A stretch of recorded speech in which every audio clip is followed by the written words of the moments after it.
Yo, what's going on guys? Arekkz here, and welcome to your Sword and Shield weapon workshop for Monster Hunter Rise. Weapon workshops are our definitive guides to all the weapons, going over everything you could possibly want to know, starting with the basic behavior and the moves, all the way up to the lesser known techniques, recommended combos, armor skills, combat strategies, and more. Essentially everything you could possibly need to know about your chosen weapon so that you can confidently take down whatever monster stands in your way.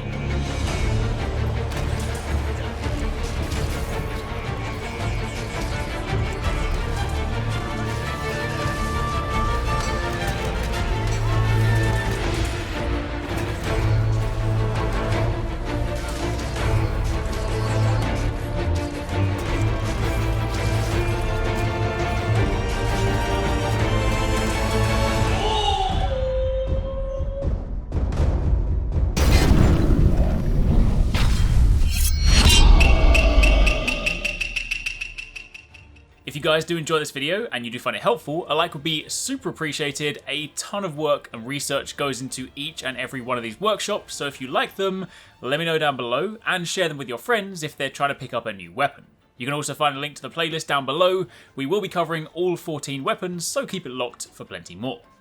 Now let's talk about the Sword and Shield. This is one of Monster Hunter's most versatile weapons. The Swiss Army knife, the Jack of all trades, the Blade Master's Sheikah Slate, if you will. Call it whatever you want, it's a weapon that provides hunters with a vast array of options and unique playstyles. Offering fast combos, great mobility, and basic defensive options, it's a weapon that is great both in the hands of beginners and veterans alike. It's also the only weapon that allows for complete item usage without having to sheath your weapon, meaning you can deploy traps, plant bombs, heal, buff yourself, or even support your team at the drop of a hat. So whether you're looking to dish out fast, heavy-hitting combos, exploit a monster's elemental or status weakness, or even support your team, the Sword and Shield has a little something for everybody.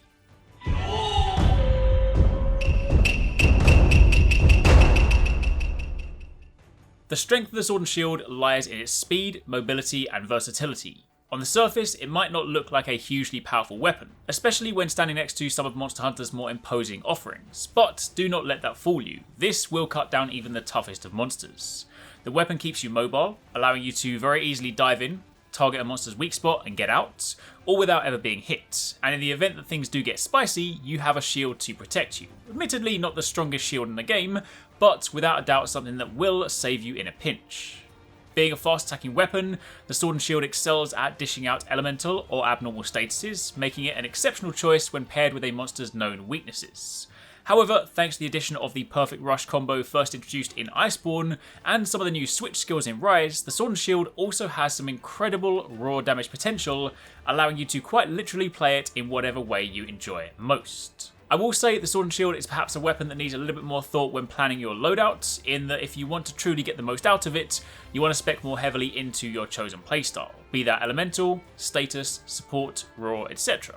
But when set up correctly, it is a trusty and reliable weapon that won't let you down.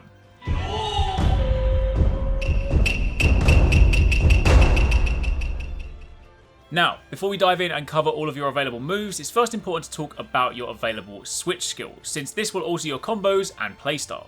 Switch skills are a new mechanic in Monster Hunter Rise that allows you to swap out select moves and silk binds for your weapon to create your own personalised hunting style. Each weapon has 3 slots, and each slot has 2 skills to choose from. There is no right or wrong choice here, however some skills do align better with certain playstyles, so it's important to understand their uses. I'll also offer some suggestions a little bit later in this video.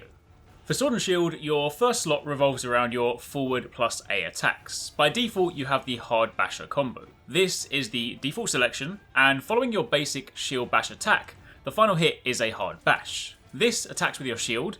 The final hit also does pretty nice damage, but more importantly, this combo also dishes out great stun damage, so it is a fantastic option for KOing the monster.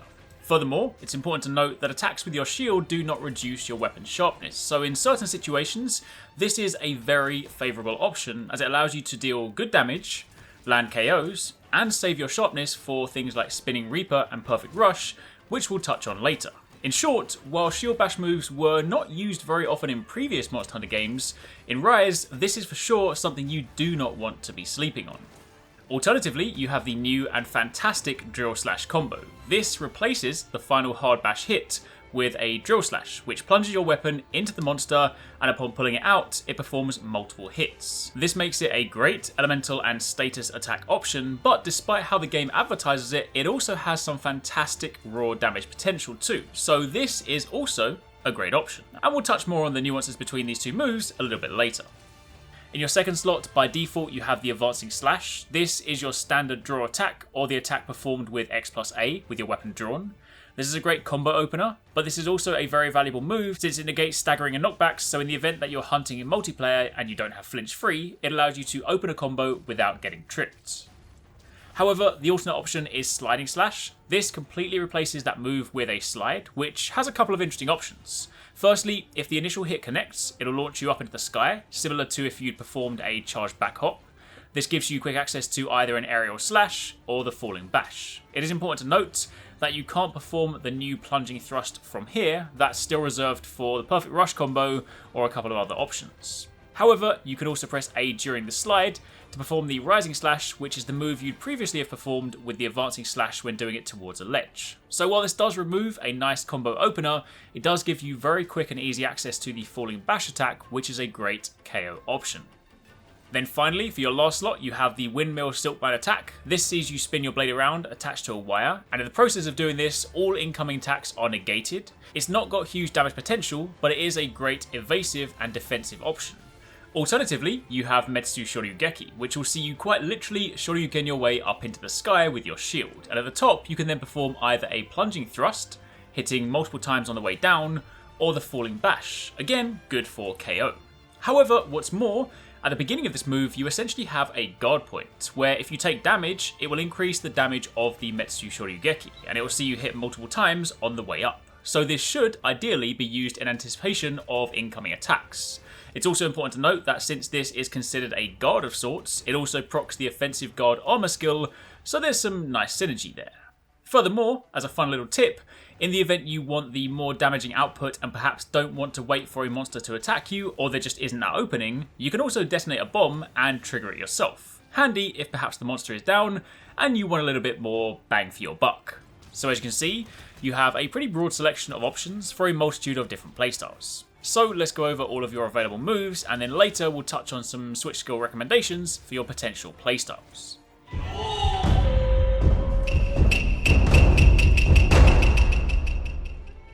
Starting off with your weapon sheath, by default, if you have advancing slash equipped, pressing forward and X will perform the advancing slash. This sees you travel forward a short distance, and as the name suggests, is a good way to close the gap or advance on your target to initiate your combos. This same move can be performed with your weapon drawn by pressing X plus A together. Also, as mentioned, since we're talking about this move, it has a couple of useful properties. First and foremost, during the initial part of the animation, you gain some knockback resistance, so you can use it to begin a combo and avoid being tripped. Alternatively, if it's performed towards a ledge like this, the advancing slash will see you leap up into what's known as a jumping rising slash. Meanwhile, performing this off a ledge results in the jumping advancing slash. However, if you instead have the sliding slash skill equipped, then both your unsheath attack and your X plus A attack will again initiate a slide. If the first hit connects with the monster, you'll leap up, in turn allowing you to either press X for the weak jumping slash, or A for the falling bash. Generally speaking, this will be your go-to. Falling bash does more damage and has the added benefit of being able to KO. And if you press A during the slide, you'll again go into the same rising slash from the advancing slash ledge combo. Additionally, with your weapon sheath, you can also press ZR to draw directly into guard, which is handy if you need to block something quickly. Now with your weapon drawn, pressing X 3 times will begin with a series of slashes that forms the start of one of your bread and butter combos. This string of attacks is fast and does decent damage, but it's worth noting the third and final hit is often skipped, given that it has a rather lengthy animation and tends to leave you a little bit open. Following on from there, 3 consecutive A inputs will see you perform double slashes into a spin, and this is the tail end, the meaty portion of your bread and butter combo. Again, it's fast and it hits hard. You can link these all together by performing 3 X attacks followed by 3 A attacks. However, as I just mentioned, that third X attack does tend to mess with the flow a little bit, so you're better off just dropping it and going XX A. This is quick, does good damage, and is typically something you can sneak into even the smallest of openings.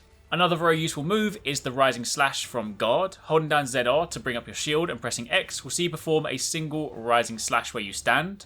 On its own, it isn't a huge damage dealer, but this does act as a great opener for that combo that we just covered, your bread and butter combo. See, now you can go ZRX, XX, AAA, getting 6 very quick hits in. This is the combo you're likely familiar with if you've played previous Monster Hunter games, but if you're new, then this is one of your more frequently used combos. However, new in Monster Hunter Rise is the addition of the spinning Reaper attack. If you press X plus A at the end of any attack, you'll add in this spinning round slash. However, if you perform that at the end of the A combo, or a few other select moves that we'll touch on later, that instead becomes the spinning Reaper. See, this move has varying damage depending on where you use it. If you work it in at some point mid-combo as the round slash, it does decent damage, still a very respectable move. But if you add it at the end of your bread and butter combo, after the final A attack, or after the shield bash combo, the drill slash combo, or some of the other more damaging options, then you get the spinning Reaper. And this does incredible damage. Given how quick this move is, and how easy it is to sneak in, the damage for this is nuts. So if we then sneak that in at the end of the bread and butter combo, you now have ZR plus X, XX, AAA, and then X plus A. It's a fair few inputs, but again, incredibly quick. Something that you'll be using when your openings are small, and you can't reliably invest in something like Perfect Rush, which again, we'll speak about in a moment. It's also worth noting, the round slash has another use too. In Monster Hunter World, Sword and Shield had a move called the Spiral Slash. It allows you to input a direction with an attack to very quickly spin around and reposition. That move isn't present in Rise, but the round slash can offer very similar functionality. Pressing X plus A mid-combo, emphasis here on mid-combo, this doesn't work if it's the final input, but if you press X plus A mid-combo with a direction that is different to where you're currently facing, you can use this to spin around, reposition, and continue your combo. So while it's admittedly not quite as fluid as it was in World, it does offer very similar functionality, and is what you'll be using in Rise if you want to adjust without rolling. Now moving on from there, let's cover the Hard Basher combo, which again is your default switch skill for this slot.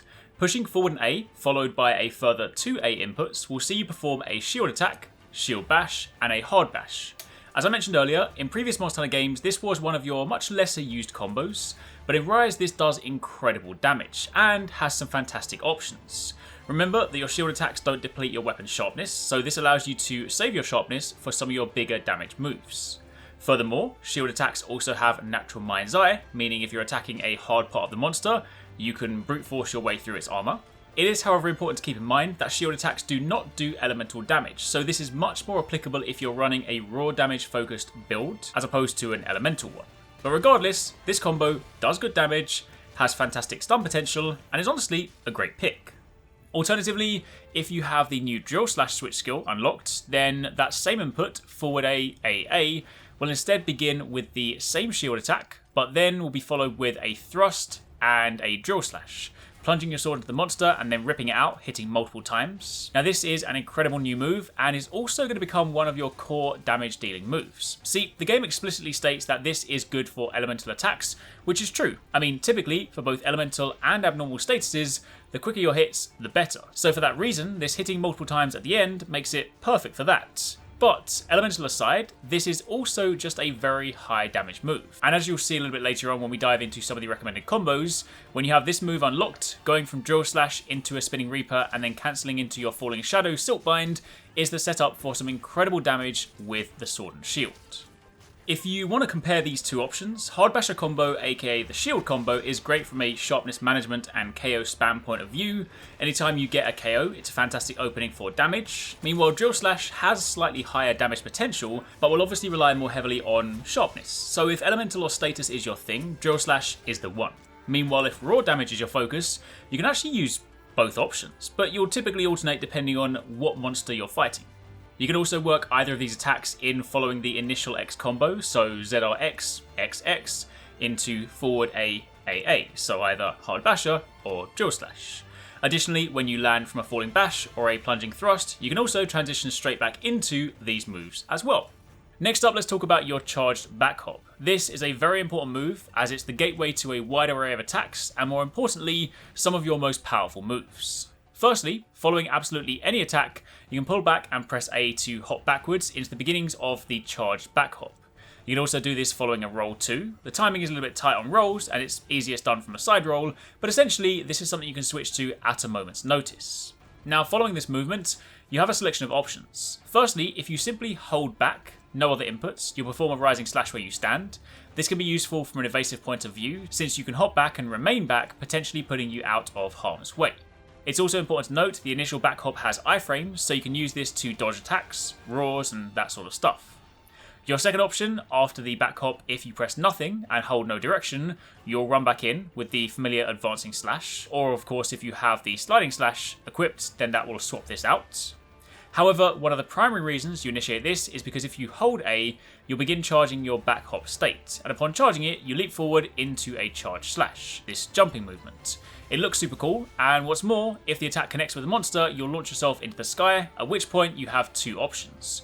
You either press X for the jumping slash, this does decent damage and attacks with the sword, or you press A for the falling bash. This is stronger and does impact damage, so again it's a great KO option when used on a monster's head.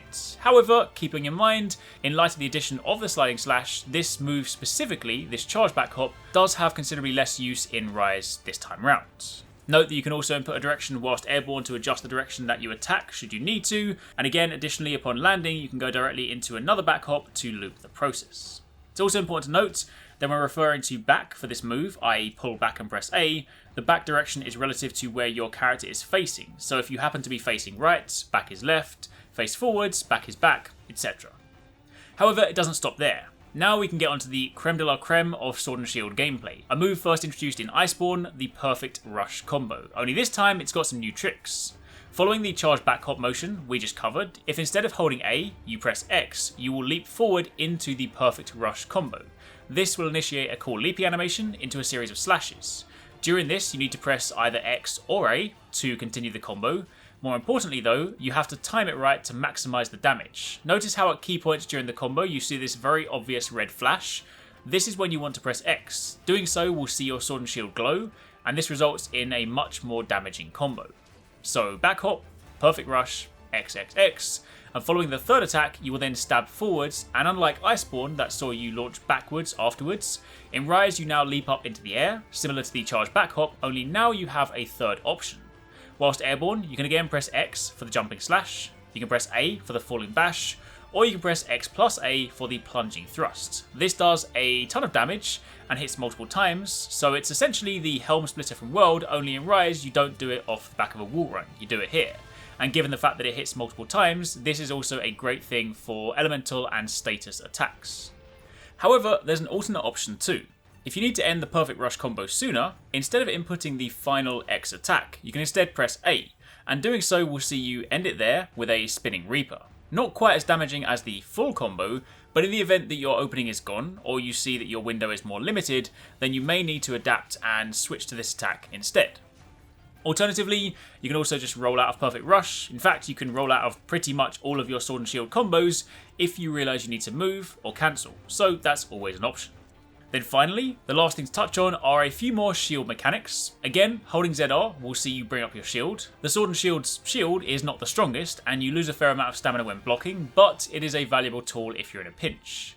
You can also pull back and press A whilst guarding as another means to go into a charge back hop, so now you can do it mid-combo, from a roll, and from a guard. Neat. However, new in Rise is the addition of the Guard Slash. In previous Monster Hunter games, the Guard Slash was a pretty rubbish move. Pressing A whilst guarding did this weak little hit that had very little utility. In Rise, however, it's fantastic as it adds a guard point or a counter of sorts. Notice this blue flash when you perform the attack. If you do this into an oncoming attack, it gives you a very quick way to dive right into Perfect Rush. Assuming you time it correctly, following the hit, if you press X, you will leap forward into the familiar Perfect Rush start.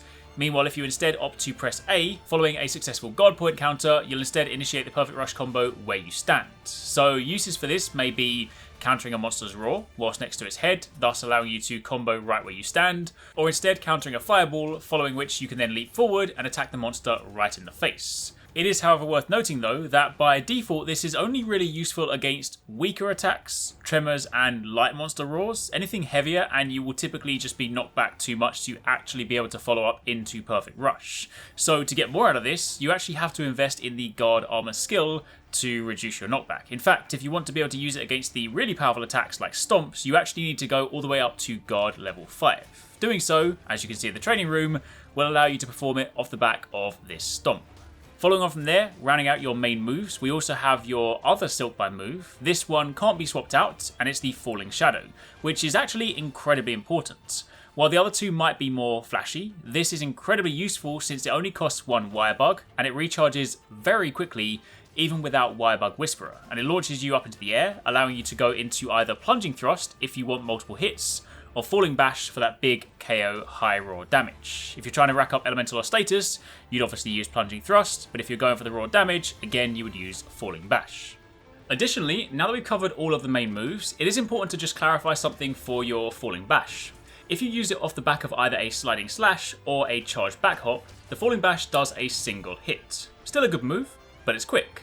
Meanwhile, if you perform the Falling Bash following either a Perfect Rush launch or a Falling Shadow launch, it does 2 hits. Subtle difference, but it's more damage. So if you want to maximise the potential with this weapon, just keep these little differences in mind. And then finally, the other unique behaviour for the Sword and Shield is the ability to use items without putting your weapon away. Holding down ZR to bring up your shield and pressing Y will let you use your currently equipped item. And being able to drop traps, bombs, and other items like that at a moment's notice is incredibly useful. So as you can now begin to see, the Sword and Shield really is the Swiss Army knife of Monster Hunter. It has a ton of tricks up its sleeve.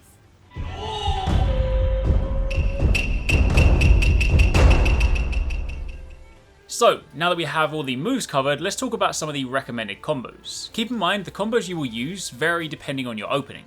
For Sword and Shield, the commitment time for something like Drill Slash versus Perfect Rush is very different. So you'll mix and match depending on whether the monster gives you a quick opening, following say an attack, or a much larger one following say being knocked down, stunned or trapped. First up, you have your bog standard bread and butter combo. If you've used Sword and Shield before, you should be pretty familiar with this, and before you unlock Drill Slash, then this will be your quick, high damage combo. ZRX, XX, then of course into the 3 A inputs, followed by X plus A for the Spinning Reaper. This is your full combo, ending in the Reaper, and keep in mind that if the opening is tighter, you can also skip some of the earlier hits, but do also keep in mind that Spinning Reaper damage is highest when used at the very end of this combo. Of course, following that, you have Perfect Rush. If timed correctly, with the correct inputs, then this is a very high damage combo. But keep in mind, this does require a good opening to get going. So this is not the sort of combo you'd use if, say, the monster runs at you and turns around quickly, since those openings are typically quite limited. So Perfect Rush is best saved for knockdowns, stuns, or larger windows like Exhaust. And in the event you have a really large opening, like a trap, then you can even link combos 1 and 2 together, since you can follow a Spinning Reaper directly into a back hop, which then leads to Perfect Rush. But as you can see, the time for this is pretty long, so again, this is incredibly situational. Beyond that point, the Hard Basher combo into Spinning Reaper is a fantastic, fast, and relatively safe high stun, high KO, and high damage combo. Ending the Hard Bash with a Spinning Reaper is nice, it's fast damage, and since you're preserving your sharpness through shield attacks, chances are you'll always have optimal sharpness for that all-important Spinning Reaper. Furthermore, if you land KOs, it's then a perfect setup for the Perfect Rush, which you can then go back to using. Alternatively, once you unlock Drill Slash, then this will be the setup for one of your highest damage quick burst combos, and this is good both from an elemental damage or a raw damage point of view. Drill Slash combo into Spinning Reaper is also quick to perform, so this is something you can sneak into a very limited opening. But to make the most out of this, you then want to factor in Falling Shadow, your Silkbind move. Following a Drill Slash Spinning Reaper combo, you can cancel the end lag of the Spinning Reaper by going into Falling Shadow. This launches you up, allowing you to perform a Falling Bash, and upon landing you can go back into Drill Slash again, pulling off a Spinning Reaper, and repeat. Given the speed of this, it is something that can be looped, and the recharge time on Falling Shadow, even without Wire Bug Whisperer, means that you can loop this indefinitely, assuming of course you have the window. This same combo also applies if you have Hard Basher equipped instead. Essentially, forward A combo, Spinning Reaper, Falling Shadow, Falling Bash, repeat. So, those are a few recommendations for some high damage output with this weapon.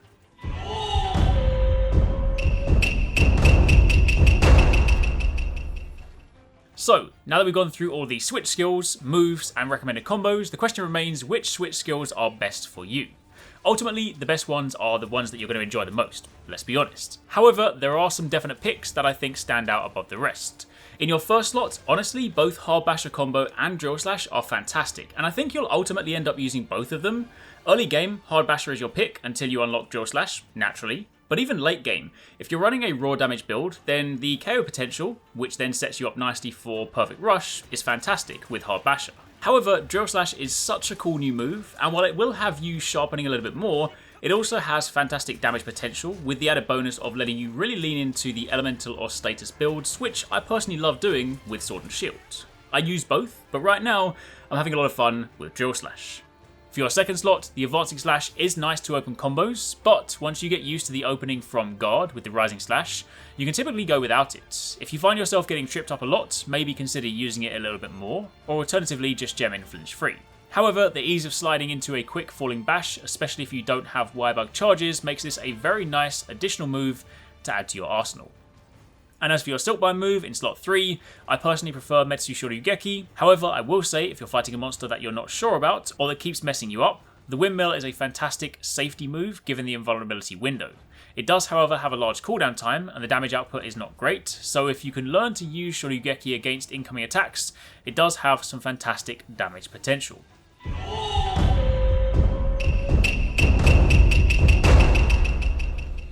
Now that we've covered all of your moves, the last thing you need to absolutely master this weapon is a good armor set. So when it comes to making your mix sets, here are some armor skills that are definitely worth considering.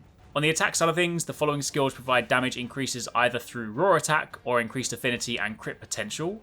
Skills like Attack Boost, Agitator, Peak Performance, Critical Eye, Critical Boost, Weakness Exploit, Latent Power, or even Maximum Might. These are pretty standard skills that go nicely with most weapons, but keep in mind for Sword and Shield, given that it is a fast attacking weapon, it pairs very nicely with crit focus skills. However, as mentioned, Sword and Shield also excels in elemental or status damage, so skills like Critical Element, paired with the respective element attack up skills for your weapon, Ice, Dragon, Thunder, Fire, Water, etc., and also the abnormal statuses like Poison, Paralysis, or Sleep.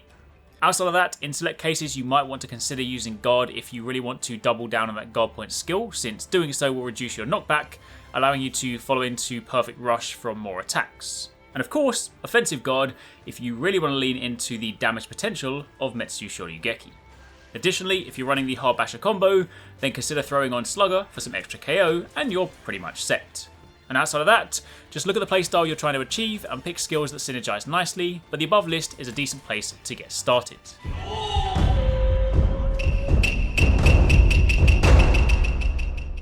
So, now that we've gone over all of your basic moves, your switch skills, recommended combos, armor skill suggestions, now it's time to tie it all together in a quick combat demo.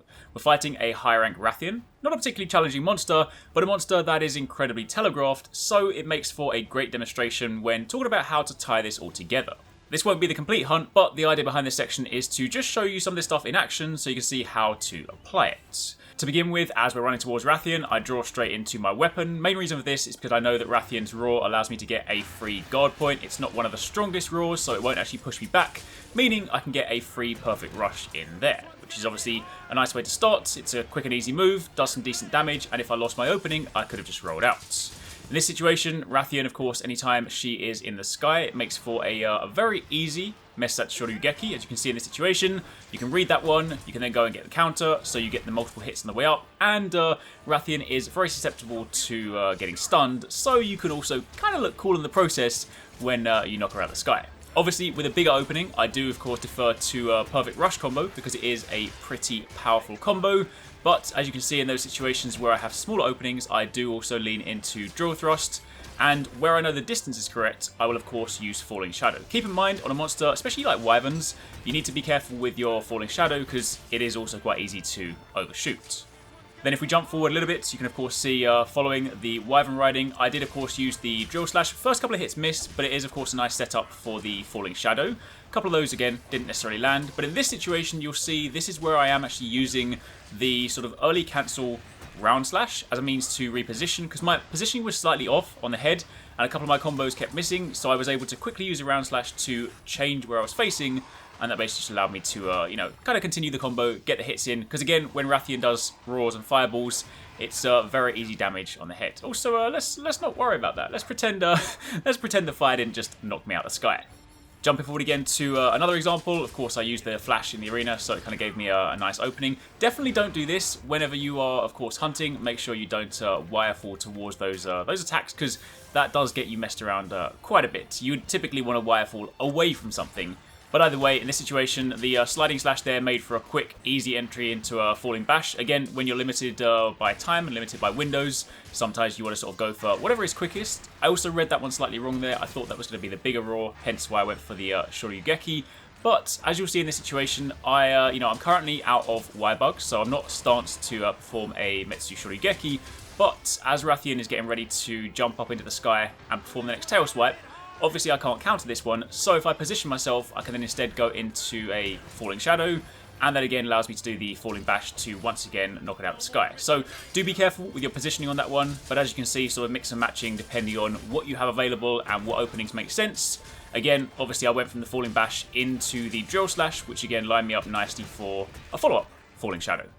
If we then chase down Rathian to the next area, again, you can see in this situation, very limited window, so a sliding slash into falling bash is just a very quick, easy, high stun combo. I wouldn't have had a window to have got anything else in, so it's not like you sink in a big combo, but as you can see in this situation, anytime you have those smaller openings, all the combos we listed, they're all viable in different ways. There is no situation where it's just like, this is one combo you're going to use and just use nothing else. The combos we listed in the best section is typically kind of things you'll rotate between, as you can sort of see throughout this demo. In a time like now, Rathian's exhausted, so I know I have a much bigger window, so, Perfect Rush is an option, although admittedly in that situation, I had to roll out early. Meanwhile, when it's a shorter window, Drill Slash, of course, only takes about 3 seconds, and of course, if you have the mid-tier window, then you have your bread and butter combo. So everything we kind of gone through in the combo section will be used in some capacity. You just kind of need to work out, as you're fighting the monsters, where those openings are. But anyway, for the time being, that is pretty much it. That's just a few little sample clips from some of the hunts. It is also worth noting that when Rathian does go to sleep, I didn't actually get it in this hunt because I kind of got impatient and just went ahead to where it was going to sleep. But it is worth noting that Mesatsu Shoryugeki is, for Sword and Shield, one of your highest damage single hits for Wake Up. So if you happen to be hunting solo and the monster falls asleep, obviously you've got other high damage hits, but they're typically the end of combos. So if you want something as a strong single hit Wake Up, then Mesatsu Shoryugeki is your move. But anyway, that is pretty much it for the time being. I really hope you guys enjoyed this video. I really hope you found it helpful. Again, as mentioned at the beginning, a ton of research, a ton of work went into making these. So if you did enjoy them, let me know down below. I will say if I missed anything in this video, by all means let me know. And similarly, if there's anything that kind of is discovered over the coming months, as say the meta develops and as people start to get even more experience with the game, then we will of course follow up with updated little kind of tip videos as we go. But this should give you a comprehensive guide to getting started and mastering this weapon. As always, be sure to keep it locked on the channel. We'll be covering all the remaining weapons, so keep it locked on that playlist for plenty more. If you want to catch more from us at Arekkz Gaming, don't forget you can catch the guys 269, Paradise Central and Investmore streaming over on Twitch weekdays, playing a variety of games. If you guys want to jump in, tune in, watch and even join in, then make sure you check them out. The links to those are in the description box down below, and of course you can join the Discord to get involved in all of the discussions.